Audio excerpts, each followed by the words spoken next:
إن الحمد لله نحمده ونستعينه ونستغفره ونعوذ بالله من شرور أنفسنا ومن سيئات أعمالنا من يهده الله فلا مضل له ومن يضلل فلا هادي له وأشهد أن لا إله إلا الله وحده لا شريك له وأشهد أن محمدا عبده ورسوله أما بعد السلام عليكم ورحمة الله وبركاته. How are you doing today? Tonight? How is your faith? How much faith you have, brother? By the pound, how much faith you have? Half pound? How much faith you have? By the pound. Hopefully a lot. Do you have more than one barley grain weight faith? Yes or no? I don't know. You don't know. Ahsanti, that's a good answer. Don't know. Do you know? Does anyone know? But can you guess? You have it? What's the proof to it? What's the proof you don't have it? You don't know. That's all you don't know. But I mean guesstimate. Abdul Wahab, do you have a barley grain weight of faith? Guess. I know that you're going to give me that. I don't know. But based on what you know, do you think you have it? Yes or no? Yes, alhamdulillah. Okay. Can you rationalize it with me? What's your proof, or what makes you say yes?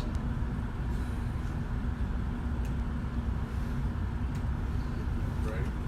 Naam? Pray. You pray? Okay.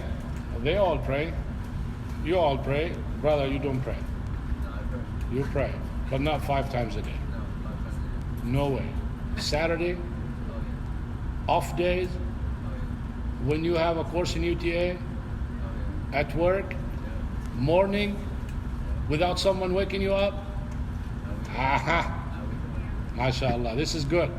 If you can get to a level where you wake up for Fajr prayer without someone waking you up, you can safely say you have faith. Alhamdulillah.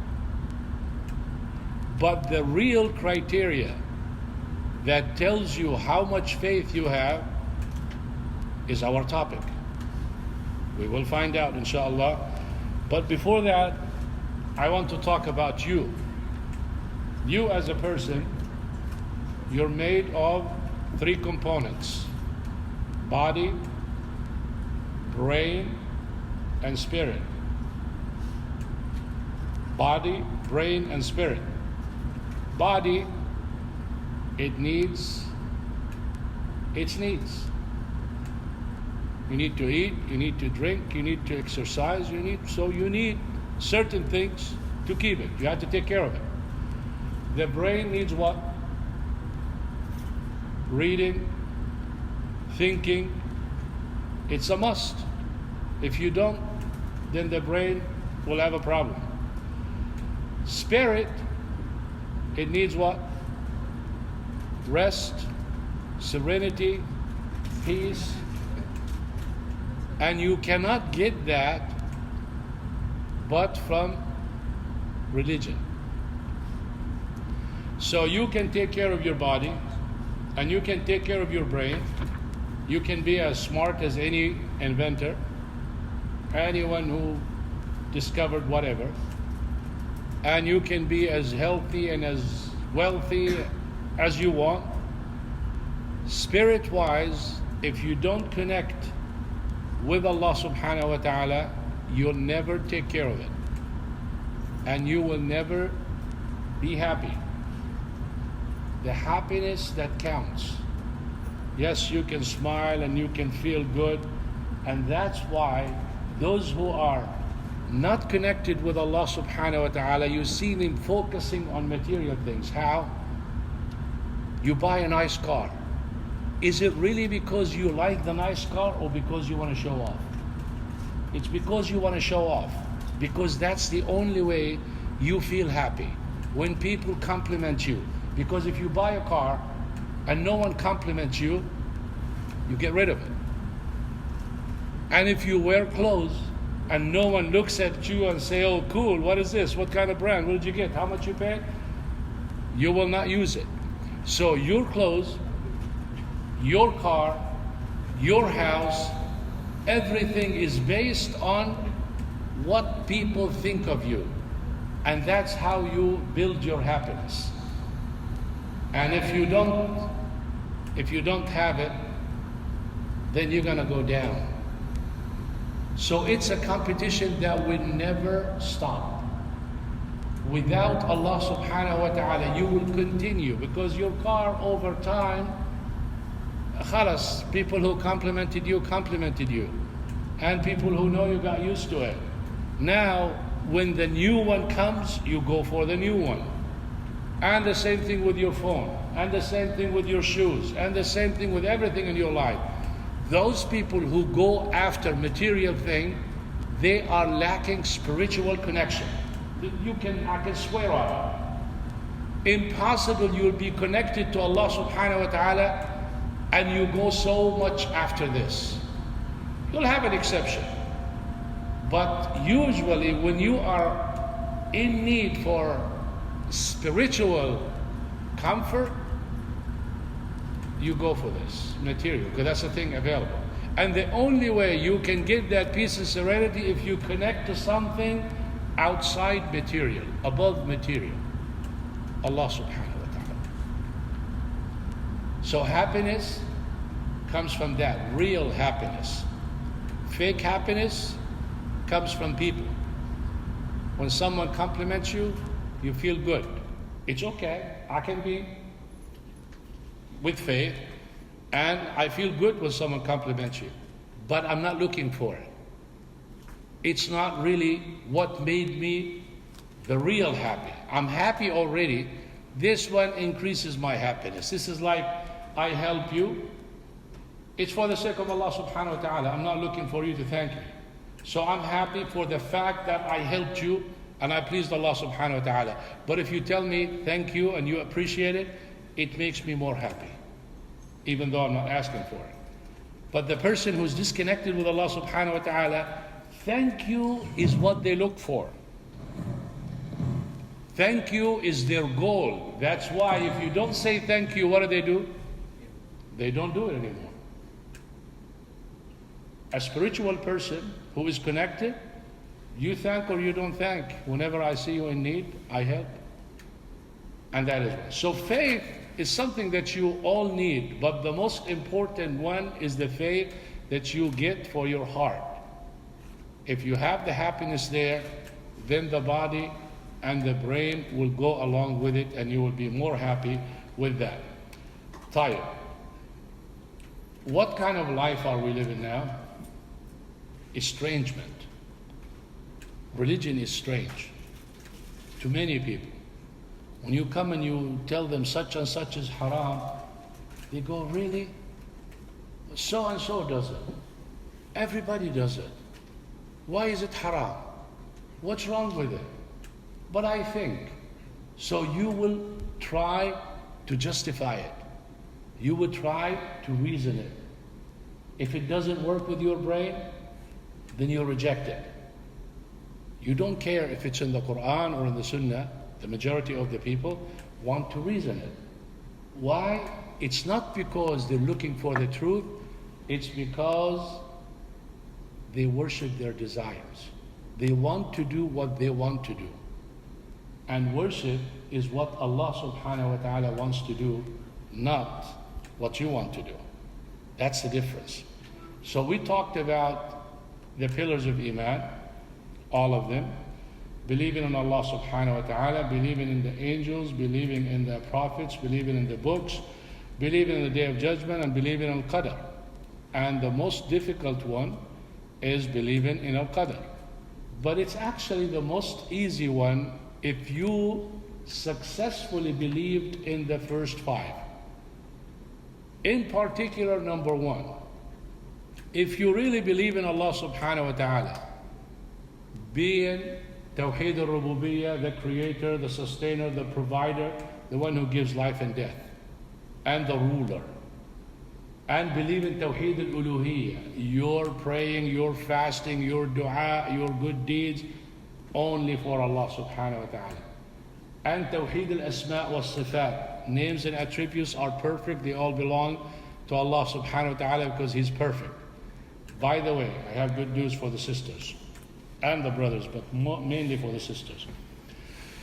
Believing in Tawheed al-Rububiyyah and Tawheed al-Asma' wa Sifat gives you something that you can use in your daily life. I told my son, I wore this morning a thobe that is greenish, and I have something like this that has black and green, and I had kufi black, and I had another kufi greenish, but I was holding it. I said, son, what do you think? This one better or this one better? Or matches? He said, I like this one, the green. So I said, but that would be too much green. You need to contrast it. You need to break it. He said, oh yeah, you're right. I said, do you know from where I got that? He said, from where? I said, from Tawheed al-Rububiyyah. He said, what? I said, if you combine Tawheed al-Rububiyyah and Tawheed al-Asma' wa Sifat, I ended up with this. He said, I don't get it. And I said, what's the most important part of Tawheed al-Rububiyyah? Of course, I asked him to define it first. He said, all the actions of Allah subhanahu wa ta'ala toward us. I said, great. He said, what's the most important one? He said, the Creator. He created us. And I said, wonderful. And I said, what's Tawheed al-Asma' wa Sifat? He said, perfect names and attributes belong to Allah subhanahu wa ta'ala. I said, great. Give me a perfect name for Allah subhanahu wa ta'ala that goes along in wearing and clothes and such. He couldn't think of it. He said, I give up. I said, Al-Jameel. Allah subhanahu wa ta'ala, His name is the beautiful. Inna Allah Jameel yuhibbul jamal. The Prophet ﷺ said that Allah subhanahu wa ta'ala is beautiful, handsome, likes people to look beautiful. Your creation, you have nothing to do with it. You're beautiful as is, even you think that He's ugly, He's not. And you think He's ugly, He's not. And you call each other ugly, you're not. You're perfect. الَّذِي أَحْسَنَ كُلَّ شَيْءٍ خَلَقَ. He perfected everything. So, لَقَدْ خَلَقْنَا الْإِنسَانَ فِي أَحْسَنِ تَقْوِيمٍ. You're created in the best shape, the best form. What Allah subhanahu wa ta'ala looks at, your heart. He created you. So you're beautiful as is. So ugliness is, in our perspective, I don't like this. That doesn't mean I am the rule for everyone, the norm.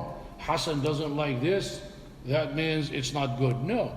You have a look, and you have a look, and you have a look, and that's why you see people, maybe you look and you say, God, I don't think they'll ever get married. And guess what? They get married before you with something better than what you got. I wonder why and how. Because everybody sees different and everybody thinks different, and Allah subhanahu wa ta'ala created everything and wrote everything. That's the belief in the last day. Anyway, so Allah subhanahu wa ta'ala is beautiful and He is the creator. And I said, name one of His creation that can relate to what I'm wearing. I mean clothes. Again, he gave up. I said, you know what I refer to? Birds. You ever seen birds? If you ever have a problem in matching your clothes and what color goes with what, Google the color with birds and look at the bird and match your clothes like the bird. It will be perfect because the Creator subhanahu wa ta'ala put that. Have you ever seen someone with correct vision see a bird that looks really ugly, the color-wise? Maybe you don't like the bird, that's your problem. We're talking about colors. Or you see a bird that you go, I don't think this color goes with that. Impossible. If you want to dress good, look at the bird and buy your clothes and start matching. That's Tawheed al-Asma wal-Sifat and Tawheed al-Rububiyyah and Tawheed al-Uluhiyyah. How do you get that? You look at the bird, you say, MashaAllah. That is rewarding. You praised Allah subhanahu wa ta'ala. That's Tawheed al-Uluhiyyah. Can you imagine? If you think about everything in your life, when you dress, when you eat, when you look, in fact, this is how Allah subhanahu wa ta'ala loves you. If you really want Allah subhanahu wa ta'ala to love you, think about His creation. That's number one. Do the things He likes and remember Him. You would gain the love of Allah subhanahu wa ta'ala. And I said, the biggest objective for any one of us is to gain the love of Allah subhanahu wa ta'ala. Because if you do, you go to Jannah. Have you seen birds, Sheikh? Did you ever think about your clothes that way? No, because it doesn't matter how much you study Tawheed. You leave it to the book and to the definitions and to the terms, and you kill it. You kill it. You make religion so dull. You don't apply it in your life. You don't reflect about it. You don't think about it. You don't try to involve physical life in it. Islam is never just memorized and defined. It is put in action. Yes, Tawheed is in every action in your life. Most of the people who deviate because they don't understand Tawheed properly. Most of the people who don't believe because they don't understand Tawheed properly. Most of the people who sin because they don't understand Tawheed properly. Because if you understand it, how can you dare to challenge Allah subhanahu wa ta'ala if you really know Him? You recite in the Quran, oh, He destroyed such and such. Oh, He rained stones. أَلَمْ تَرَ كَيْفَ فَعَلَ رَبُّكَ بِأَصْحَابِ الْفِيلِ. He sent birds with stones in their mouth from hell. It was with a name tag. Boom, the bird shoots it and it gets to the right person. That the name it has, and he's dead. And then flip the page. And صدق الله العظيم وانتهينا. No, it's not انتهينا. This is one of the armies of Allah subhanahu wa ta'ala, the bird that you can go like this for him and he flies away. That's an army that can destroy you if Allah subhanahu wa ta'ala incites him on you. He took a bug in the biggest macho, arrogant king at the time of Prophet Ibrahim alayhi salam. Namrud challenged Ibrahim alayhi salam, challenged Allah subhanahu wa ta'ala, called himself God. Allah subhanahu wa ta'ala wants to show him who He is. He sent a little tiny bug that went through his nose and lodged here in his forehead under the skin. Tried to come and bring it out. I know here you're going to say, I'll go to MCA and they do an operation, they give that bug, alhamdulillah. Well, at least you suffered an operation to get it, but that's not the point. Allah subhanahu wa ta'ala gave it to him because He knows at that time they don't have that. He will give you something that they don't even know what's your problem. How many people they go to the hospital and to the doctors and everything they check on them and said, we have no idea. We cannot. See, subhanallah, here is one. I am a second. Everything is perfect, but I'm not perfect. So Allah subhanahu wa ta'ala has army. If He incites that, this little bug, it's not something that killed him, but it humiliated him first, because that's the goal. He is so arrogant, his end has to be humiliated. Arrogant people, the day of judgment, you know how they're gathered? The size of ants. Imagine yourself in Hajj, and you're as big as an ant trying to make tawaf. Where are you going to go? And every time someone steps on you, you don't die. You suffer the pain, but you don't die. The day of judgment, Allah subhanahu wa ta'ala gathers the arrogant people the size of ant. Everyone is walking all over them. Because now in their mind they think that they're going to walk all over people. So Namrud was like that. Do you know how he died?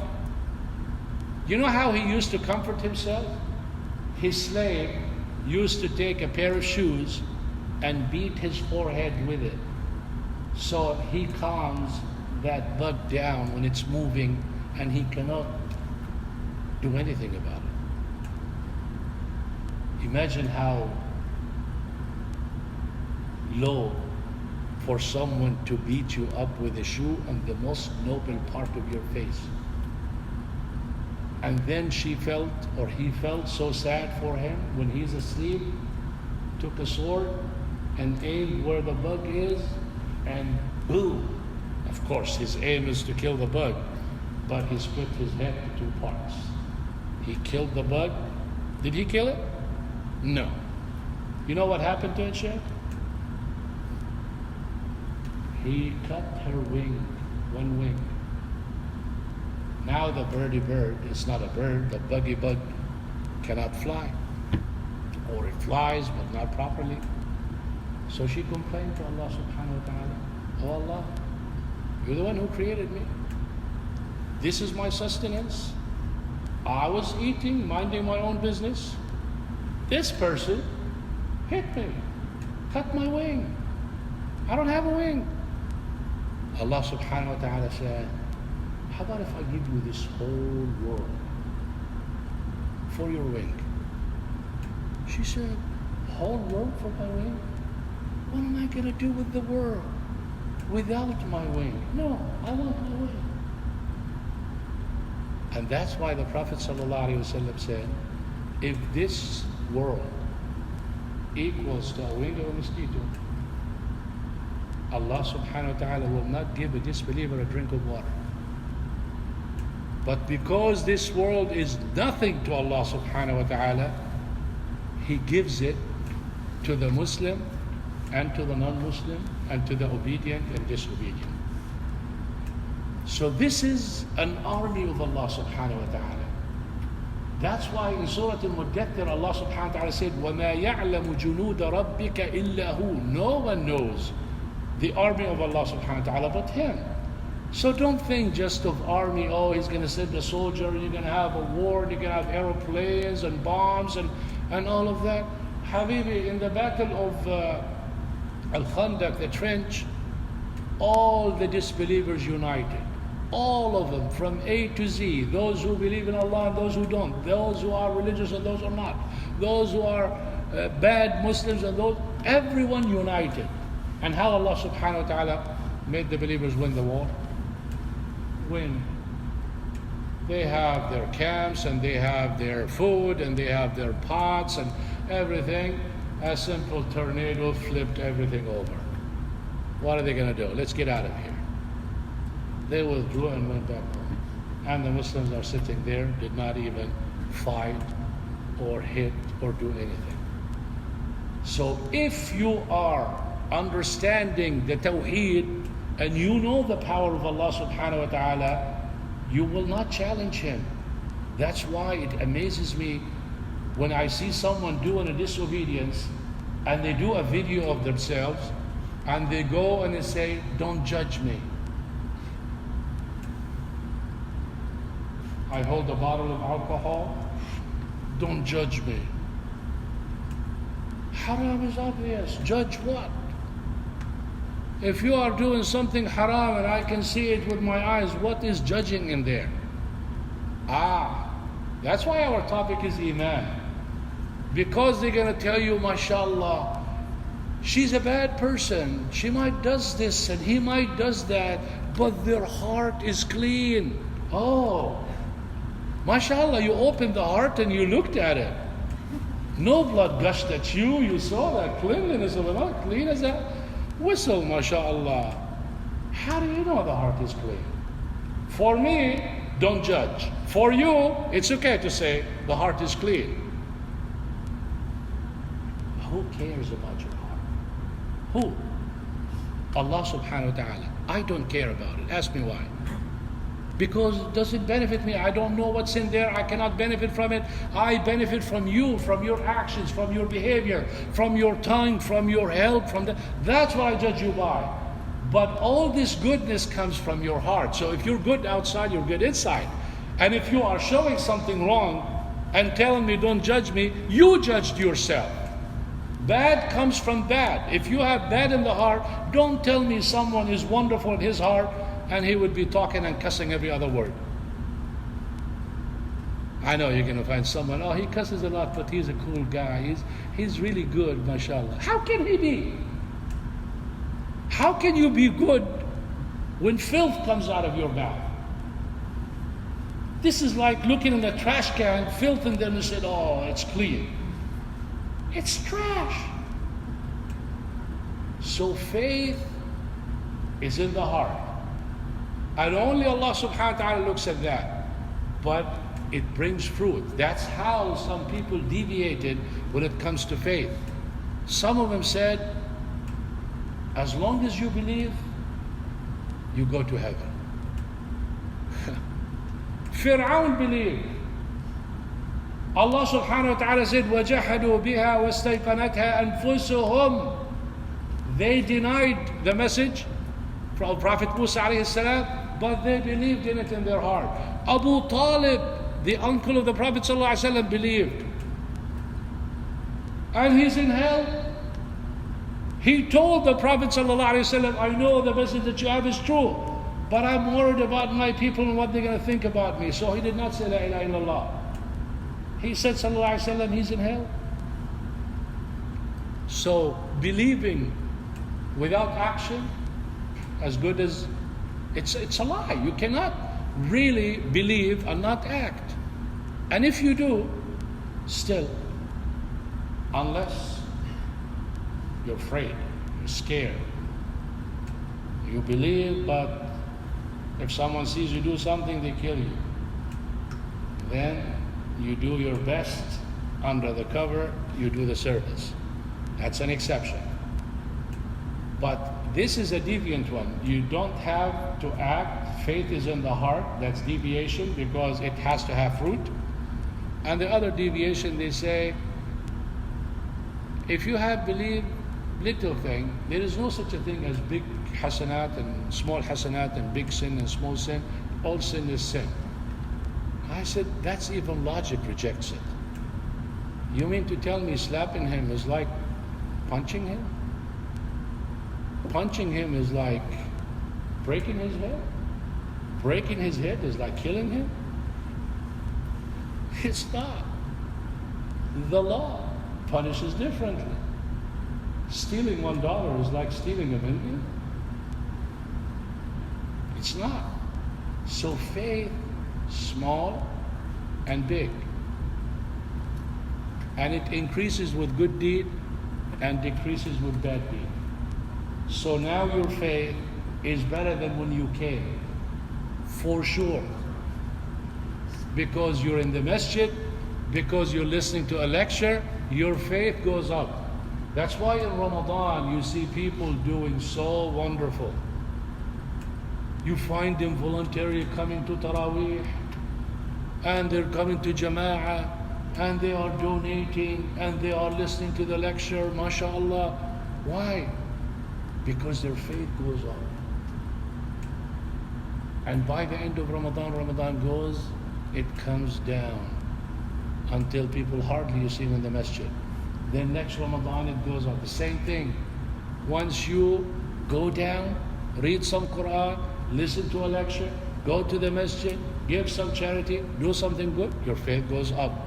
And that is what we call Iman. So what is Iman? Iman, qawl bil lisan, something you say by the tongue. Tasdeeq bil jinan, I believe in my heart. And I say by my mouth. Amal bil arkan, and I act by my limbs.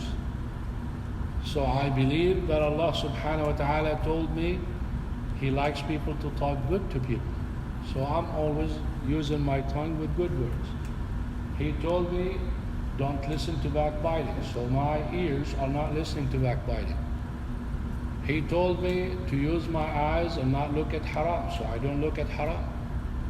So I believe in it, and I use my limbs to prove it. And if there is something in the tongue that I need to say, I say La ilaha illallah, I speak good to people and all of that. This is Iman. But to tell me that Iman is just simply believing, that's not Iman. Because if you have a fruit, a good tree, a fruit tree, and you don't have fruits on it, you uproot it. Because what good is it? You want fruit from the tree and it's not bringing it. So you have Iman in your heart, but I don't see anything to prove it. You don't pray, you don't fast, you don't talk good, you're not friendly. Or you do some, but the main thing, what's the biggest proof that you're arrogant? Or what's the biggest kind of arrogance? From the actions. To not pray. Can you imagine? You are major arrogant, because the biggest humbleness before Allah subhanahu wa ta'ala is to put your forehead on the ground and praise Him. Subhana Rabbi al-A'la.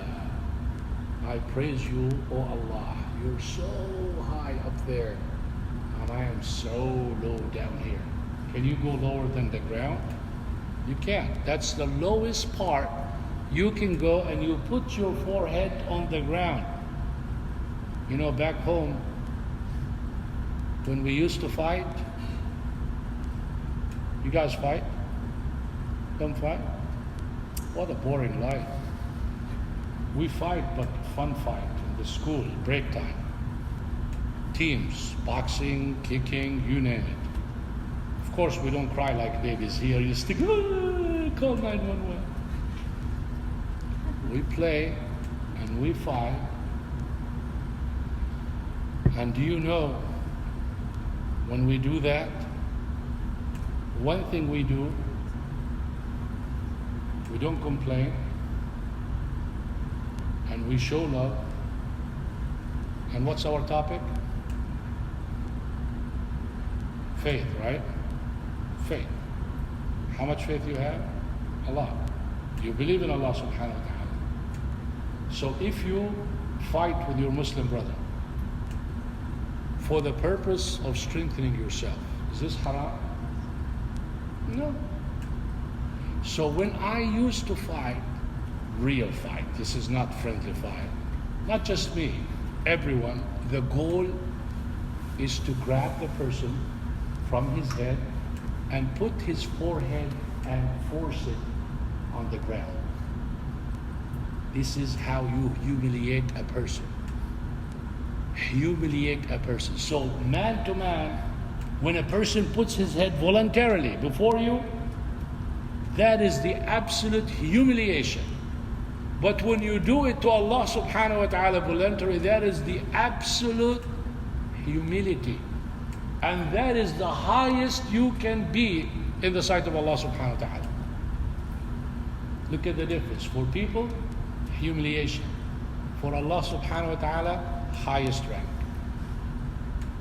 So when you talk about this forehead on the ground in salah, you are talking about a person who truly humble before Allah subhanahu wa ta'ala. But when someone tells you salah and you just keep playing, or you keep walking, or you're all over in bed, or you complain to your mom and your dad, oh, every morning, mom, you're screaming so loud and you work so hard. Well, get up and go pray and be quiet. You guys think that we love to scream in the morning? You really think that? You think your mom and dad like to scream in the morning? You think so. You know why? Because you're deviated. Seriously. I mean, anyone who thinks that. No one likes to do that. The dream of every parent is to see you up on your own. The worst probably part of the life for parents. I'm talking good parents. Some parents don't care. Some parents, they wake you up and get up or don't get up, who cares? But some parents insist on you getting up. Those are the most miserable ones in their life because of you. And of course, you blame them for the misery of you, and you call it misery. See, I mean, look at that. They're taking you to heaven, you call it misery. But they're doing it because they love you. And they're doing it because they fear Allah subhanahu wa ta'ala. Just like the person, he accepted Islam and his children were not. And they were in a different country. When they came, he saw his children. So he came and he invited them for Islam, they refused. And he wants to force them, to break them and force them. So they went and complained to the Prophet ﷺ. So he told them, asked him, do you want to accept Islam and be with your dad? They said no. He said, leave them. There is no force in religion. You know what he said? He said, Ya Rasulullah, أيهلك بعضي يدخل بعضي جهنم وأنا أنظر. Part of me goes to hell and I'm looking. It's like, how can I live seeing my son going to hell and not helping him? But you can't force him. He's an adult. My point is, look how the parent dying from pain to see his son not saved. That's what your parents do. The dream of every parent is to see you on your own. And honestly, if you don't do your prayer on your own, you're horrible. Horrible, really horrible. If you wait for someone to tell you pray, and you are more than 16, I'm not going to say 15, even though 15 is the age generally, but 16 and you need someone, and you have every mean. You have iPhone and iZift and clock and computer and iPad and friends. You have everywhere, you have everything to call you and to wake you up. And you still wait for mom to wake you up. And when your mom doesn't wake you up, what happens? You continue to sleep. That shows how evil you are, how devil you are.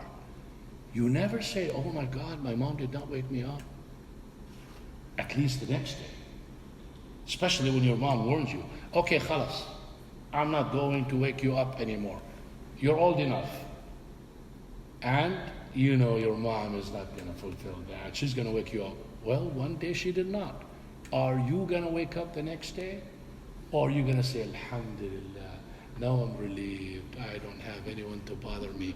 What a peaceful family. I love my mom and my dad.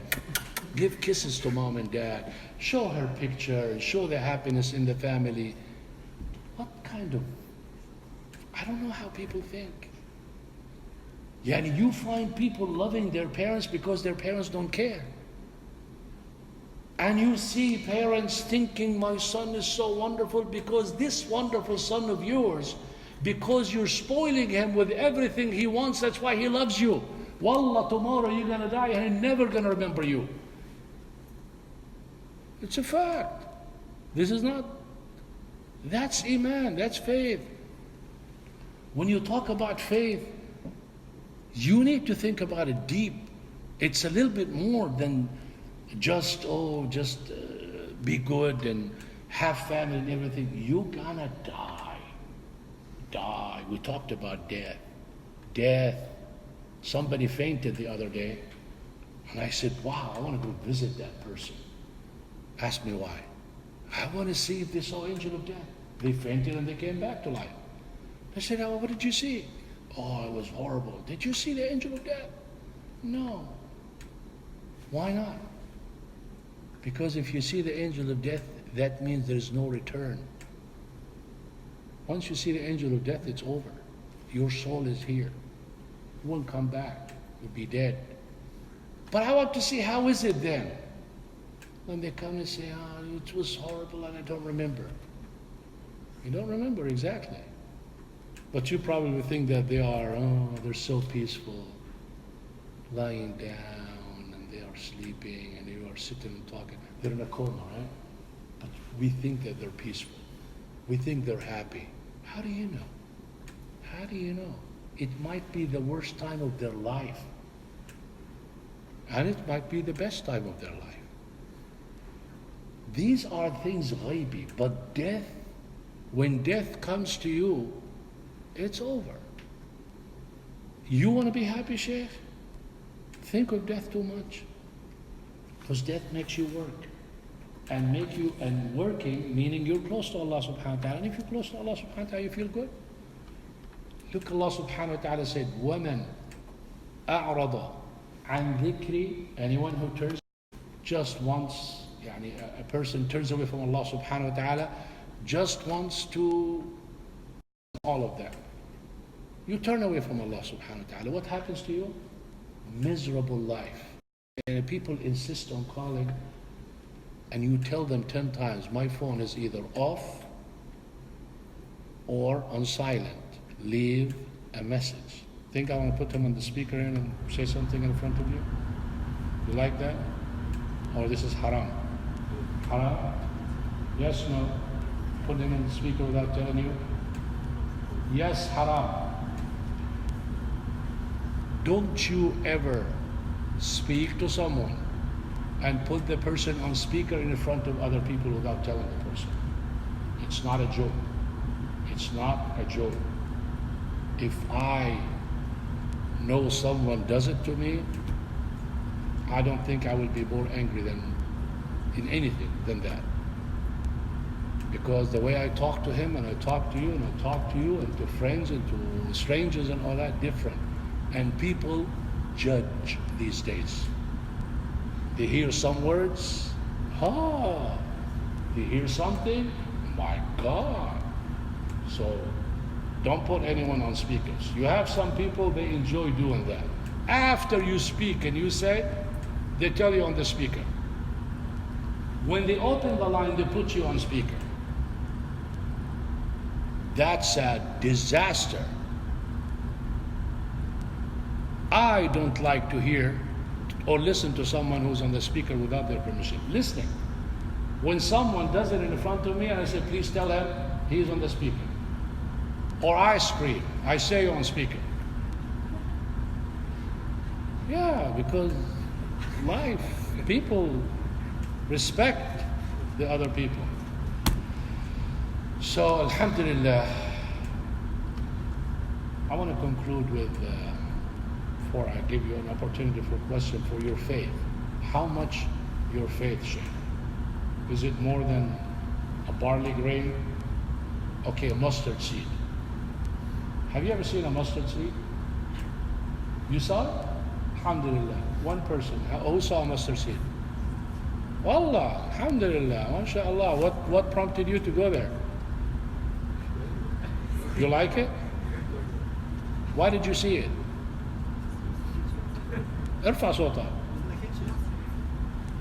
Because of this ayah? Sheikh, mustard seed, have you ever seen it? A mustard seed. Not Mustang. Mustard, yeah. Yeah, how big is it? Tiny, very tiny. Why did you see it? Wallah, you have in the kitchen mustard seed? MashaAllah, bring me some, I've never seen it. Did you taste it? What do you think they got the mustard from? Not from the seed? So what's the seed for? To grow mustard, right? Yeah, look at that. Prophet Muhammad sallallahu alayhi wa sallam, listen to this hadith. من رأى منكم منكرا فليغيره بيده فإن لم يستطع فبلسانه فإن لم يستطع فبقلبه وذلك أضعف الإيمان. You see an evil, you change it with your hand. If you have the power and the control and you're responsible or in charge, like father, like teacher, like ruler, like that. If you can, then with your tongue, you tell the person, ittaqillah, and you warn, you threat, whatever. If you can, you hate it in your heart. That means your heart has action. if you hate it in your heart, that is what? The weakest and the lightest faith. Prophet Muhammad ﷺ said, if you don't do that, you don't have a mustard seed of faith in you. And I ask you, how many of you, when they see an evil, they change it? And how many of you, they do it by hand or by tongue? Let's go to the weakest faith.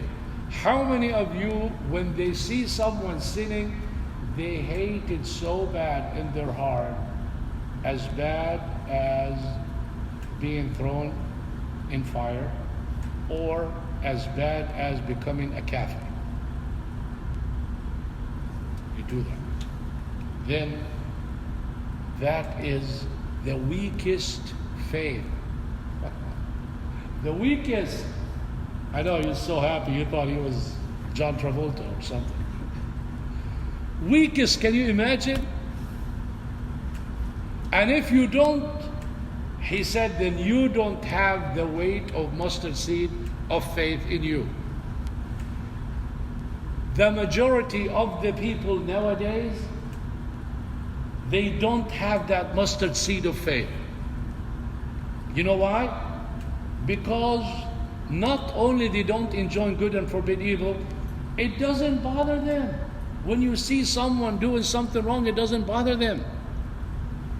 It's like, oh, what's the big deal? It's his business. You don't want to upset him. You don't want to hurt his feelings. He's my friend. Where is Allah subhanahu wa ta'ala in your heart? That's the question. That's the tawheed that we talk about. What is Allah subhanahu wa ta'ala in you? You fear people and you don't fear Allah subhanahu wa ta'ala. You love people and you don't love Allah subhanahu wa ta'ala. You prefer others over Allah subhanahu wa ta'ala. It doesn't bother you for someone to do something that Allah subhanahu wa ta'ala hates. How about if that person doing it to your mom and your dad? Look at the anger in your faces already. Or the smile, the deceitful smile. It's like, oh, don't touch my mom or my dad. You say something, brother, I lose it. But Allah subhanahu wa ta'ala, it's only Allah subhanahu wa ta'ala. That's why when you have faith and your faith is elevated, you cannot handle someone sinning. You want to do something. You want to stop the sin to please Allah subhanahu wa ta'ala, and you want to help the person to go to Jannah because you know the consequences of the sin. Prophet Muhammad sallallahu alaihi wasallam told the companions that you are like moth. You're like butterflies. Well, not the butterflies, the moth that when you build fire, it comes to the fire. And it falls in it and it dies. He said, you're like that. I'm trying to keep you away from hellfire by making you not sin, and you're overwhelming me jumping in fire. So this is the idea of faith, and this is the idea of Allah subhanahu wa ta'ala's love, and that's what I want you to be. Do not settle on mustard seed of faith. I want you to get the top. You actually see the evil, you do something to stop it, or you say something to stop it. In the worst where you can, then make sure you hate it in your heart as bad as you hate disbelief. I'm so happy, alhamdulillah, that Allah subhanahu wa ta'ala blessed you all with all the pillars of Iman. I'm sure now when we talk about things, you can relate little by little from what you learned and what you heard. And when we touch bases on that, when we talk, you can refer to it. Because if you don't have the basis of any knowledge, you're not going to enjoy the rulings and everything, because it's all based on that. Know that Allah subhanahu wa ta'ala brought you here to serve Him, and know Allah subhanahu wa ta'ala loves you. That's why He revealed books and sent messengers to you. And know that the day of judgment is a day of happiness or sadness. Happiness for the believers and happiness for those who are oppressed, because that's when they get the rights. And sadness for the disbelievers and those who are oppressors, because that's when they get and lose their hasanat and get the punishment of the hellfire. So the day of judgment is a wonderful thing to believe, something to look forward to. Death, yes, I think about death. Death makes me do work. Death gets me closer to Allah subhanahu wa ta'ala. Remembering death makes me happy. It should make you happy. It should not. We're not talking wish death. I'm not telling you to wish death. Nobody likes to die. I'm telling you, remember it. So it gets you closer to Allah subhanahu wa ta'ala. And when you're closer, you will be happy. And that's why the Prophet ﷺ said, أَكْثِرُوا مِنْ ذِكْرِ هَادِمِ اللَّذَّاتِ. Don't just talk about death. Too much remember it. You think Prophet Muhammad ﷺ wants to make you happy or sad or depressed? He wants to make you happy. So he is telling you to do the thing that makes you happy. Remembering death, push the believers to do work. They fear they die. And if they die, they better be good. So they repent and they do good and they get closer to Allah subhanahu wa ta'ala. May Allah subhanahu wa ta'ala bless your time and reward you and give you the patience for waiting. And may Allah subhanahu wa ta'ala reward your parents who give you the opportunity, whether they drive you or you drive by yourself. May Allah subhanahu wa ta'ala give you a better car that comes faster so you come before 8 o'clock. And maybe Allah subhanahu wa ta'ala will give you better clothes that is matched based on believing in Tawheed al-Rububiyyah, the creator of the birds. Look at the bird, see the colors, match your clothes, enjoy your life, have fun. Have any questions? We'll go for that. Other than that, سبحانك اللهم وبحمدك أشهد أن لا إله إلا أنت أستغفرك وأتوب إليك. Any questions? تفضل يا شيخ. So, the day of judgment, you know that you settle a debt by paying back that person. So what about if you backbite on someone? How can you settle? Backbiting and the day of judgment. Backbiting. This involves two rights. One right for Allah subhanahu wa ta'ala and one right for people. If you repent from it, Allah subhanahu wa ta'ala forgives you your right, His right.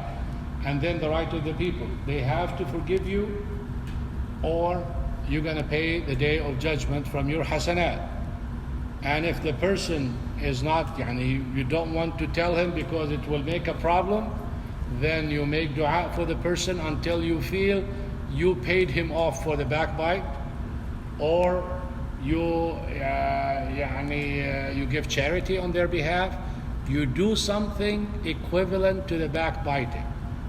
If you mentioned in this gathering bad things about this brother when he's not here, then make sure in a gathering like that you say something good about the brother in the same gathering, so you make up for the defect that you have done. If you don't, the day of judgment you stand before him and you will pay him from your hasanat. And that is the worst part of it, because one deed can make a difference that makes you go to Jannah or go to hellfire. A lot of people, as we mentioned before, go to hellfire because of their tongue. The Prophet ﷺ said, Ya Mu'adh, kuffa alayka hadha. Oh Mu'adh, watch for your tongue. Most of the people go to hellfire because of the tongue, and most of the people don't care much about what they say. And that's the disaster. من كان يؤمن بالله واليوم الآخر فليقل خيرا أو ليصمت. If you truly believe in the day of judgment, what's the relationship between believing in the day of judgment and speaking? You're going to be accounted for it. And if you really believe in the day of judgment, that means there will be accountability and you don't want to lose your hasanat, then make sure you say something good or be quiet. That's how you take care of your tongue. طيب عشاء إن شاء الله. جزاكم الله خيرا. السلام عليكم ورحمة الله وبركاته. And we welcome Sheikh Muhammad. Haven't seen you in years, inshallah, or weeks.